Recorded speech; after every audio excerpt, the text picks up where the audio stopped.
হাইলাকান্দিতে শিক্ষা দপ্তরের double enrolment কেলেঙ্কারি।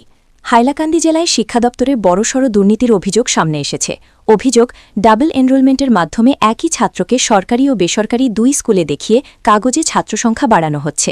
এই পদ্ধতিতে মিড ডে মিল, পিএম পোষণ, ফ্রি সাইকেল, ইউনিফর্ম ও অন্যান্য সরকারি প্রকল্পের টাকা আত্মসাৎ ধরা হচ্ছে বলে দাবি।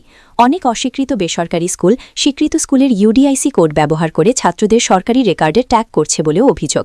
এছাড়াও ভুয়ো বা ঘোষ স্টোরিং দেখিয়ে আরও বেশি অর্থ তোলার বিষয়ও সামনে এসেছে। এই নিয়ে ছাত্র মুক্তি সংগ্রাম সমিতি স্মাক এসএমএস তদন্তের দাবি জানিয়ে স্মারকলিপি জমা দিয়েছে এবং প্রশাসনের কাছে কঠোর পদক্ষেপের আহ্বান জানিয়েছে। এখন দেখার এই অভিযোগের ভিত্তিতে প্রশাসন কত দ্রুত ব্যবস্থা নেয়। এবং আজকে হাইলাকান্দি জেলার কোন কোন স্কুল কিভাবে অবৈধ ব্যবসায়ী রমরমা চালিয়ে যাচ্ছে তার একবারে A to Z আমরা আরও ডিটেলসভাবে ওনাকে দিয়েছি এবং আমরা দাবি জানিয়েছি অতি সত্বর তদন্ত করে এই ব্যাপারে ব্যবস্থা গ্রহণ করার জন্য। আমরা দেখেছি আজকে আরেকটি তদন্ত অর্ডার বাইর হয়েছে এবং হাইলাকান্দির স্কুল পরিদর্শক মহাশয় অত্যন্ত ভালোভাবে নিজে স্কুলগুলিতে গিয়ে উনি তদন্ত করছেন।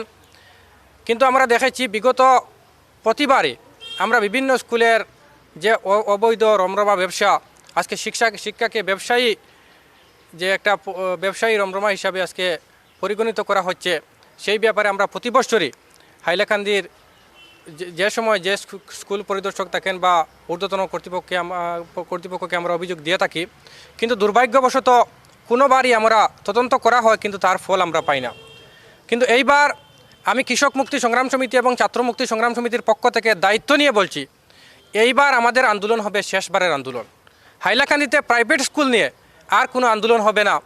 এবার যে আন্দোলন হবে একবার প্রথম এবং শেষ আন্দোলন হবে এবং প্রত্যেকটি অবৈধ স্কুলের বিরুদ্ধে একবারে প্রয়োজনে যে সমস্ত অবৈধ স্কুল রয়েছে সবগুলি বন্ধ করতে হবে। কমপ্লেক্সে এক বিশাল কার্যসূচি আমরা আন্দোলন কার্যসূচি গ্রহণ করব।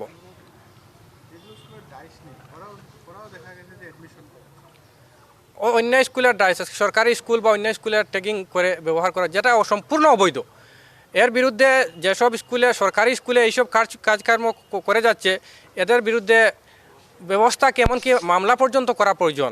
যদি করা না হয় তাহলে ছাত্রমুক্তি সংগ্রাম সমিতি এবং কৃষক মুক্তি সংগ্রাম সমিতি আমরা নিজে থেকেই এদের বিরুদ্ধে ব্যবস্থা গ্রহণ করব। এটা সরকারি স্কুলে নাম থাকে কিন্তু পড়াশোনা করছে বেসরকারি স্কুলে এবং যে সমস্ত সুযোগ সুবিধা সরকারি স্কুল থেকে দেওয়া হয় এই সুযোগ সুবিধাগুলো আত্মসাৎ করা হয়।